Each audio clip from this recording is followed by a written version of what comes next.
Bismillahirrahmanirrahim. Khawateen wa Hazrat, Assalamu alaikum. Honorable judges of the Supreme Court, honorable judges of the High Court, honorable judges of Sindh High Court and other high courts, Assalamu alaikum.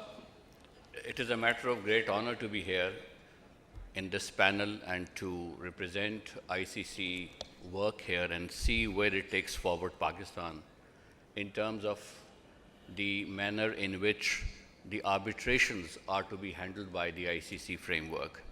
But before I do that, I think it is in order that I briefly talk about the vehicle that drives the country's economy forward. That vehicle has four wheels. The first wheel is that of political stability. The second wheel is that of sanctity of contracts. If we uphold the sanctity of contracts, disputes will be minimized. The third wheel will be or is the foreign direct investment and local direct investment, FDI and also LDI. And the fourth wheel of that vehicle is a mechanism that creates mediation, arbitration, and judicial apparatus. The subject that we are discussing today are the remaining three wheels. The first being the significance of sanctity of contracts. It is extremely important that as a country, as people, as a state, we uphold what we agree, what we sign, what we execute.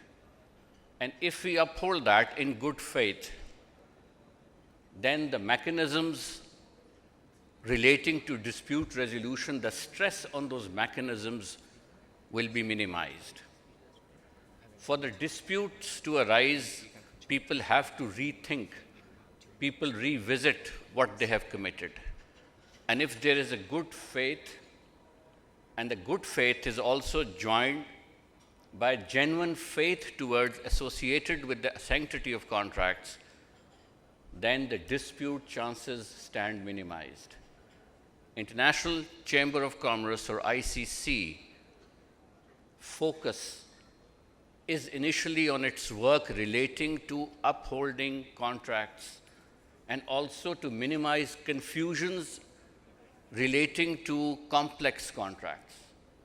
So you have ICC work on Incoterms that facilitate and divide and define in a standard manner the terms that create confusion, the terms that create disputes.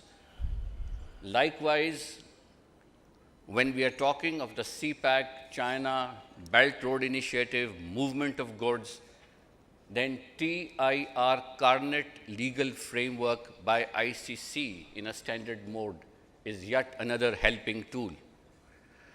And then we have, when disputes, then the ICC arbitration rules come to rescue in terms of what they provide, in terms of the detailed, extensive mechanism that they offer.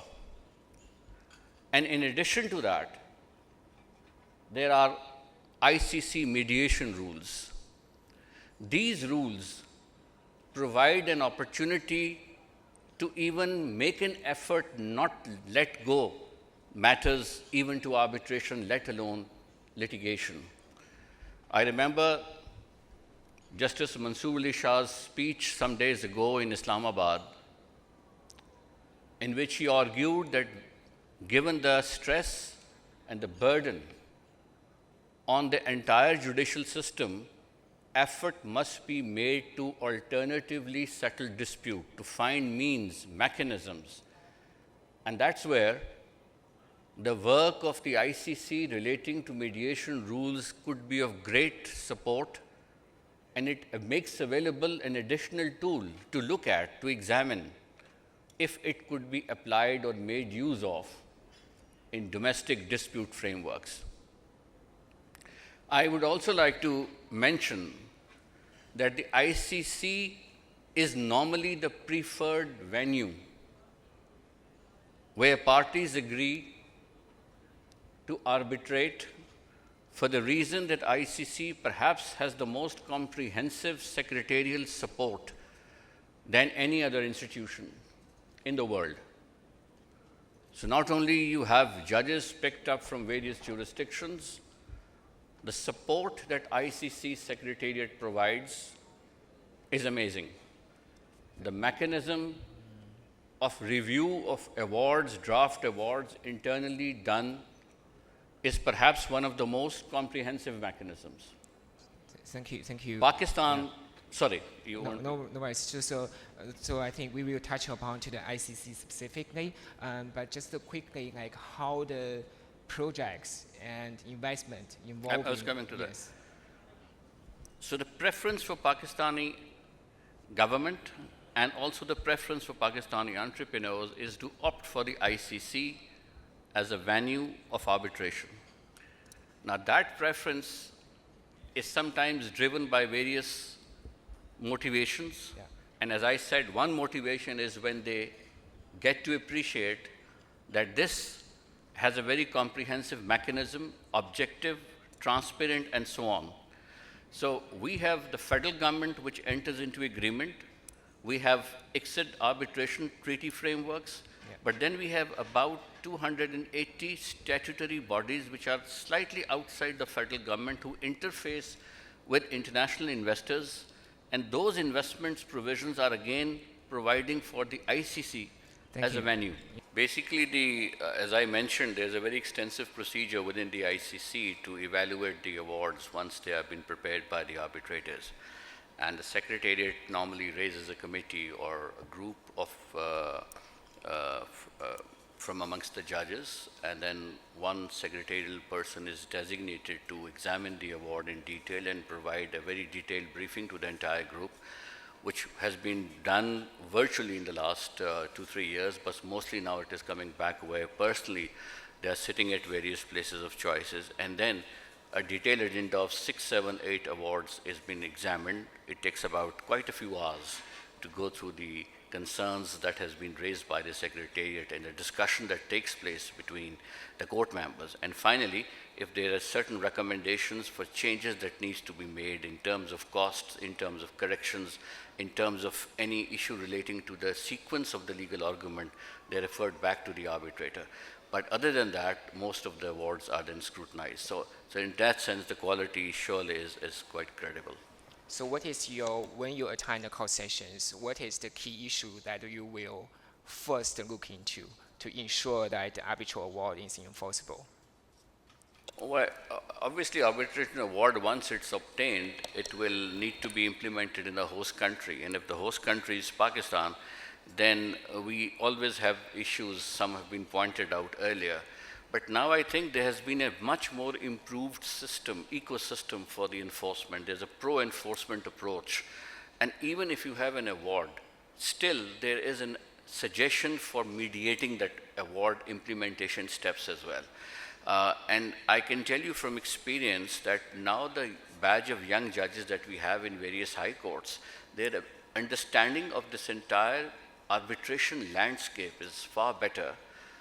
They are well connected, they are well wired, they are following up developments, and I think it is that nucleus which is creating a new wave of awareness within the judicial process.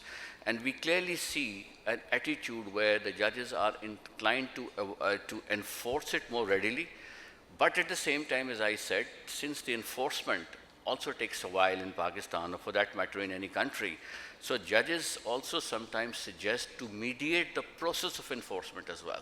And that is also working, and in certain awards we actually saw that the negotiations relating to enforcement were also a success. So the role of the judges is becoming very crucial, and their inclination, they have, for example, identified Federal Judicial Academy as a venue.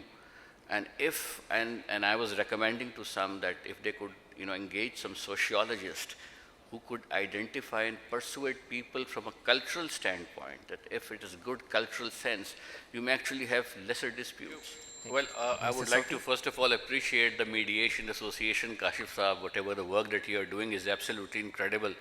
And it should develop into a momentum, frankly. And you need to dovetail with the honorable judges of the courts who are inclined towards mediation. And a lot of work is going on in Karachi and elsewhere. But I think one would like to mention Justice Jawad's outstanding work in terms of pushing parties towards mediation in various matters that has been brought before him, even winding up matters relating to companies. He has been Justice Mia Gul Aurangzeb and others. So there's a very strong sense in Islamabad judicial circles that there should be an inclination towards informal mediations. And we have seen this becoming gradually a success story in more than one cases. Even Justice Mansoor's one view that you should have mediation between the government and a private entity as well is an amazing area. So I think we can learn lessons from international conciliation mediation rules framework and build it as a social momentum. Thank you.